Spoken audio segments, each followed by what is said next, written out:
темекіні қою үшін насыбай атып кетемін ғой, брач. Екеуін де қоя алмай қаласың ғой.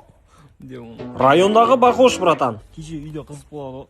Папаш натуралға пышақ сұрайды ғой. Мен ұмытып кетемін, өзім шаппамын беремін ғой. Анау қан ғой. Пышақтап сала берген қалтама жумаған ғой. Сен де пышақтаймын. Алдына барам ғой, короче. Чё хочешь деймін. Чё хочешь деймін. Маған айтады ғой. Один виски, один стейк дейді ғой.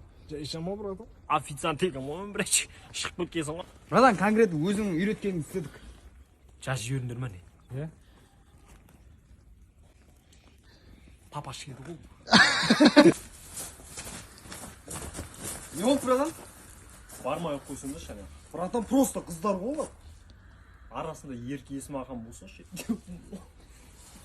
Бара бермеші. Не істейтін болдың я, брач күн? Тоқта, не болды, брач? Сен, аға осыға қойшы. Не істейтін болдың, айтсайшы. Звондаш. Кімге, братан?